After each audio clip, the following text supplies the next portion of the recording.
Good morning, everybody.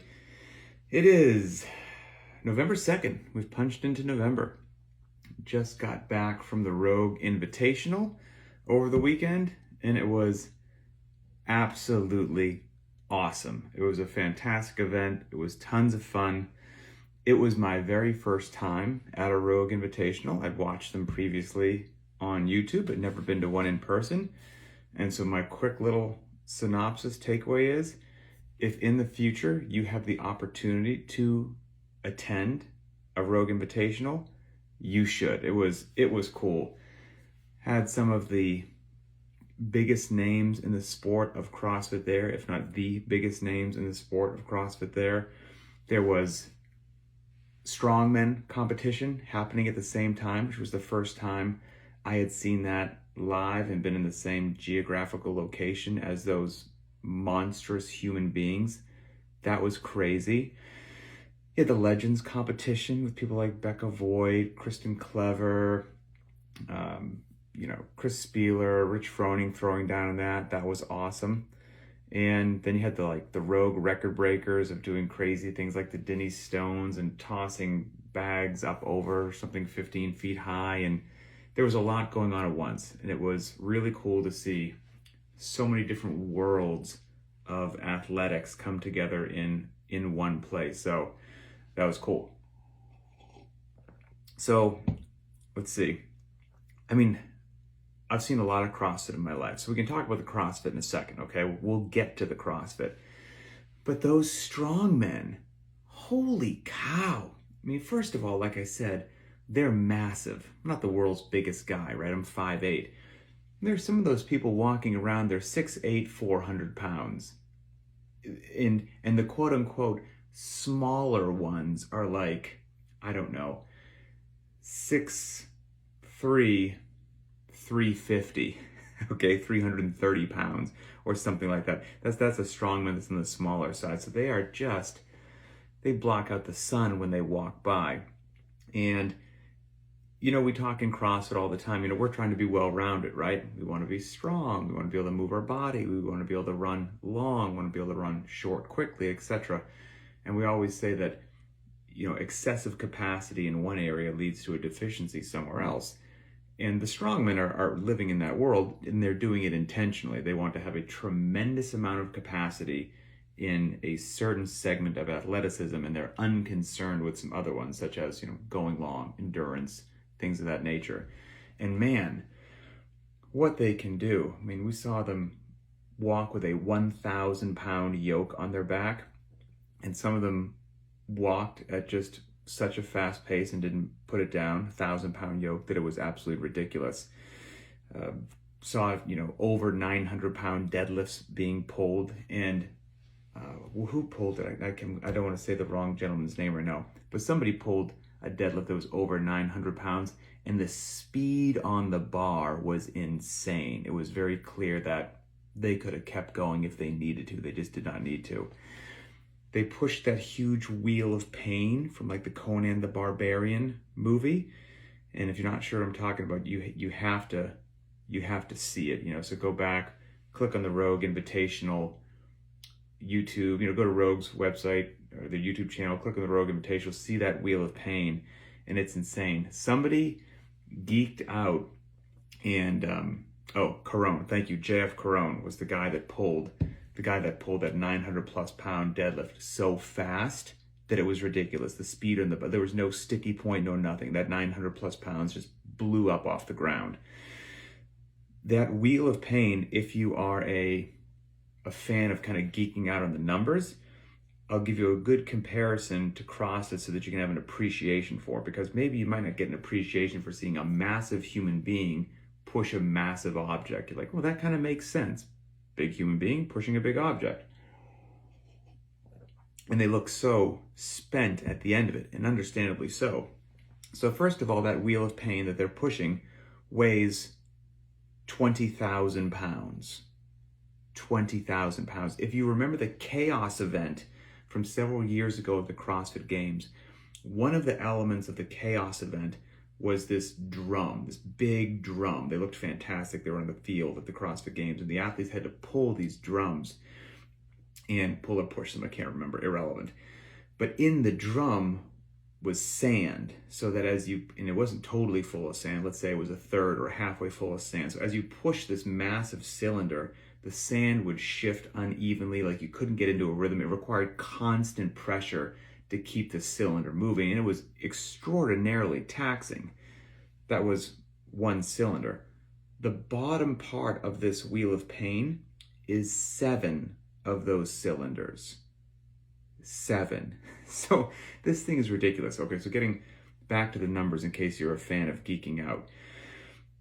If, when you do the average power computations, right? Force times distance over time, and you do it for, I can't remember if it was like a 6 foot tall, 180 pound man. I can't remember exactly what the dimensions were, but you figure out what the power output would be for somebody doing, like a sub 3 minute Fran.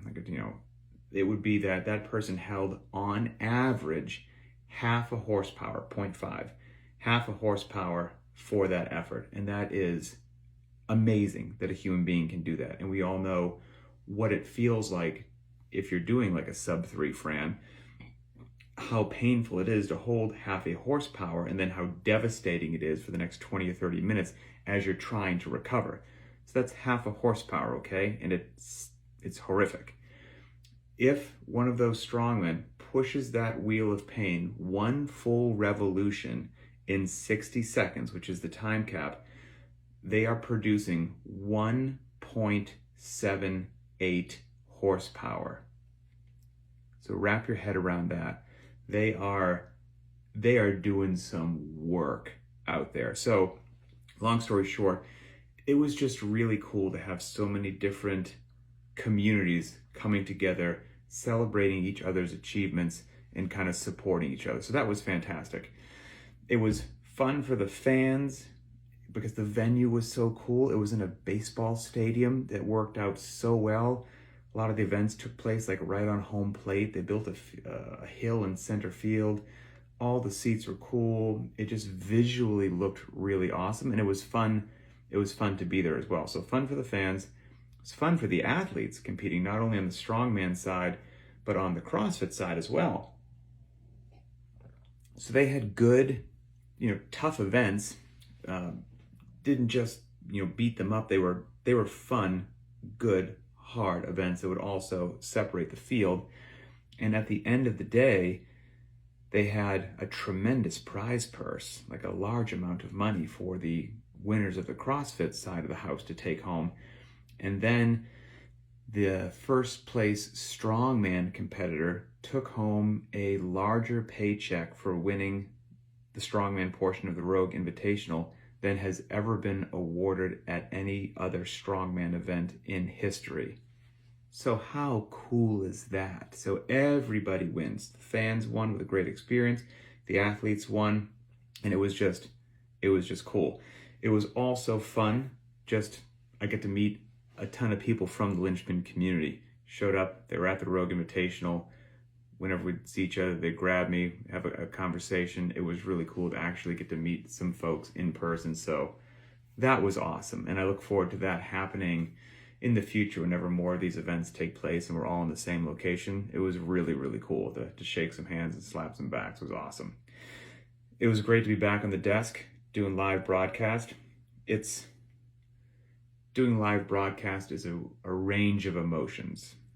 It's very fun and very demanding and very stressful and all at once. It's a whole bunch of different stuff all at once because it's a live broadcast. You don't want to mess it up, right? But it was great to be back there and doing it. Enjoyed the crew so much, back there with Chase and Kiki and Sean. China Cho was on the desk. China's done some media before, but I think this was her first time doing live broadcast, which is a different deal. She crushed it. She did absolutely fantastic. I had Dr. Bill Crawford with me on the desk a lot. He's like a strongman encyclopedia. It was fantastic. I learned a ton from him. Then we had Lawrence Chalet was there doing some color commentation for the strongmen. He's like an 11-time world's strongest man competitor. I got to know him a little bit, and he was a really cool dude. Again, a massive human being. I think he's 39, about to turn 40. He's kind of, not actively competing as much as he did, back in the day. And he does a lot of training and coaching of strongmen these days. Massive human being. Right now, I want to make sure I get the stats right. When he was competing, I think he weighed 370 pounds, but now since he's not doing that anymore, he's down to a trim 310 pounds. So I tell you what, he made me look like a toddler when I stood next to him. But he was a great dude, and we had some good conversations because he is now doing some CrossFit. How cool is that? And he had wonderful things to report, such as he has less aches and pains, feels like he has more energy, feels healthier overall, is having a much easier time living life and running around with his kids. So it was cool. There was no ego and attitude from the two sides of the house, the CrossFit and the Strongman. Like, both were intrigued by the other, both enjoyed watching the other, both were learning from the other. It really kind of warmed my heart. It was pretty awesome. Of course, the road crew was legit. Just run a solid event. All the stuff was awesome. We had a bunch of awesome guests at the desk. It was great to kind of get to see a bunch of people I hadn't seen in a while. We had a ton of people on the desk with me as guests. I'm probably going to forget somebody, so I apologize if I do, but we had Froning and Fraser and Spiel and Josh Everett, Margot Alvarez, Chris Henshaw, Julie Fouché, Tanya Wagner, Andy Sakamoto, Jason Kalipa, Dan Bailey. I'm probably forgetting somebody, and I'm sorry if I did. My brain is just a scramble from all of the activity over the last 4 or 5 days. So I traveled from Seattle down to Austin to do this. It took place in Round Rock, Texas. And let's take a look at the leaderboard. I got the leaderboard pulled up here, and we'll talk real quick. Women's side of the house, Tia Claire Toomey wound up taking it at the end of the day. She was not leading going into the third day of competition. That was interesting.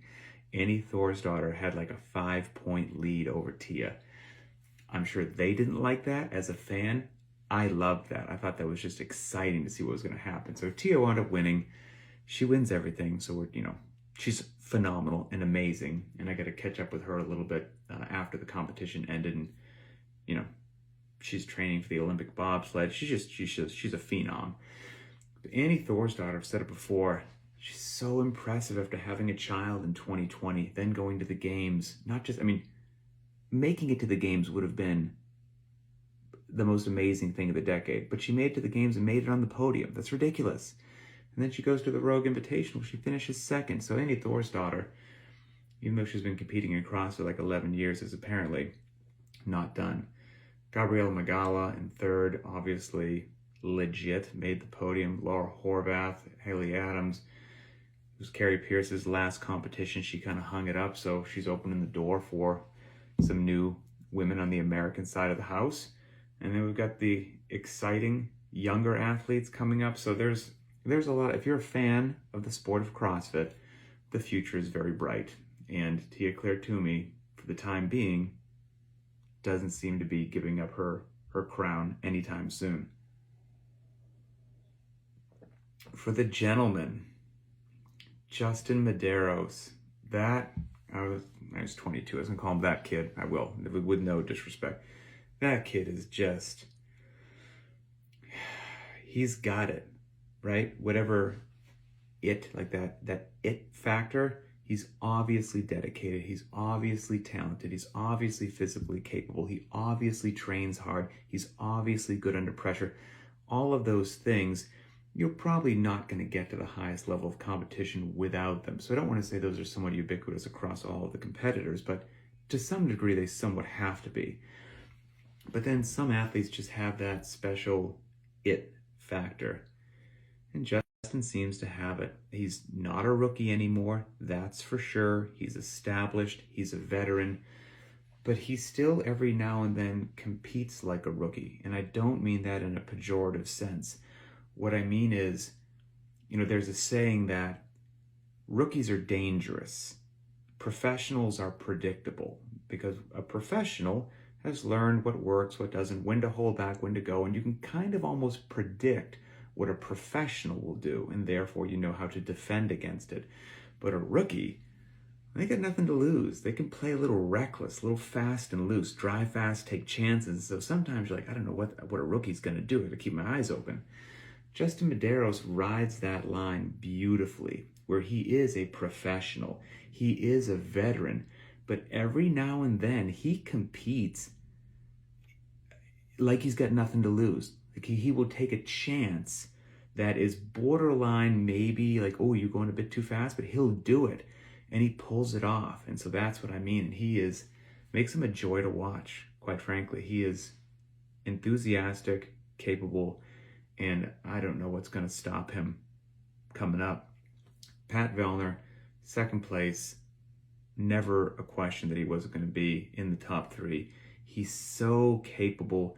He was the former champion from the Rogue Invitational, and he was right there battling the whole time. If anybody was going to battle Medeiros, it was going to be Vellner, and Vellner did fantastic. Jeffrey Adler, as I said on the show, third place, didn't give him enough credit. He's obviously a beast.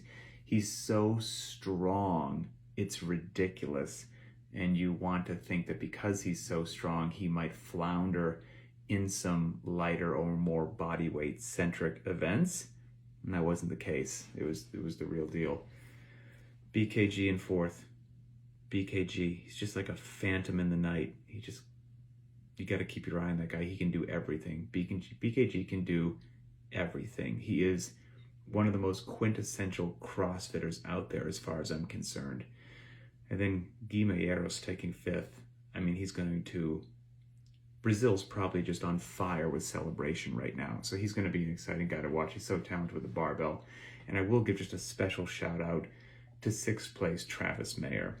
Because Travis Mayer, has competed in CrossFit far more times than anybody realizes. And what's so impressive about him, he took sixth place at the Rogue Invitational. He has 4 children. 1, 2, 3, 4. So you want to talk about somebody that doesn't just have all day to casually work out to stay fit. Dude's got 4 kids. So incredibly impressive. So that was kind of that. You know what? Let me take a quick look just for a second at the Strongman Leaderboard. Oh, so the dude that won the Strongman, Martins Litzis, I got lost a little bit on his Instagram Sunday evening after he won. He won, so he's obviously tremendously capable and competent and super strong. But what I was so impressed with, because the gentleman that I did a lot of the desk work with, Dr. Bill Crawford, who's just a wealth of knowledge, he kept saying that strongman, Martins, he's like, Martins, man, you got to watch him. He just, when everybody else seems to get tired, he doesn't seem to, he's got like another gear. He's got some sort of stamina, like he can always pull it out. And I was like, that's really cool. I popped on his Instagram. That guy, Martins Litzis, he does a lot of stuff that, hey, I don't follow strongmen all the time, so maybe I'm just ignorant of the sport. But I was impressed with how much non-barbell stuff he did. And now, looking back, I'm not shocked that he has this other gear and this capacity that helps him out in the competition. On his Instagram, on Martins Litzis' Instagram, at 330 pounds of body weight, the dude did 15 strict pull-ups. Go ahead and wrap your head around that. 330 pounds of body weight, 15 strict pull-ups. And there was also a video where he did an L-sit rope climb. So just hands, feet out in an L, starting from a seated position on the floor. And it didn't look like a 15-foot rope. I bet it was probably a 10 or a 12-foot rope. But the dude weighs 330 pounds and did an L-sit rope climb. Are you kidding me? So it was really cool to see all these different disciplines come together, get a sense of how they train, exchange some best practices, and just, it was pretty incredible. So that's it. And the food that they served us, for those of us that were working there, was delicious, almost too delicious. There was some tasty treats that I couldn't help but partake in regularly. So I got to tighten up the diet a little bit now that I'm back here. It was so good. There was a creme brulee that was served. I had 2 helpings, I'm not gonna lie. And while I was there, flew in on Wednesday, Thursday, Friday, Saturday, Sunday, flew out really early on Monday morning. So I was there 5 days. I got in 3 workouts. So I was really happy with that. And the hotel gym had a treadmill. It had a place to do pull-ups, like kind of on a, like a lat pull-down-ish kind of a thing. And it had dumbbells. So it really had everything I needed. On one day, I did 6 rounds. I'm going to say for time because I timed it, but I didn't do it with intensity. I just gotten off the plane. I just wanted to move. So I did 6 rounds of a 400-meter run and then 25 dumbbell power snatch. And I used a 35 on the dumbbell, and I was not shortchanged. It was great. On another day, I did 1 up to 10, back down to 1. So 1, 2, 3, 4, 5, 6, 7, 8, 9, 10, back down to 1 of a burpee, just a regular old school burpee, and a strict pull-up. So I think that comes out to 100 of each, 100 burpees, 100 strict pull-ups. That was a good one.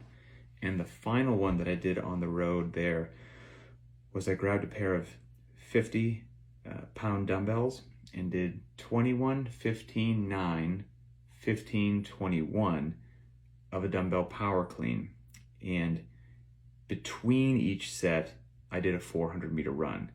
So that came out to 4 400-meter runs because it was 21 power cleans, run, 15 power cleans, run, 9 power cleans, run, 15 power cleans, run, and then ending with a set of 21 dumbbell power cleans. So fitness was achieved on the road. Can't complain. Didn't have access to a barbell to lift heavy. I believe one of the days that I missed on Linchpin was like a heavy overhead squat. So, I didn't quite get to do that, but I did do the death by dumbbell thruster yesterday, and that made up for it. So anyway, it was a blast. If you have the opportunity in the future, get yourself to a Rogue Invitational. It was awesome. Hope everybody had a great weekend and enjoyed the coverage, and we will talk again later.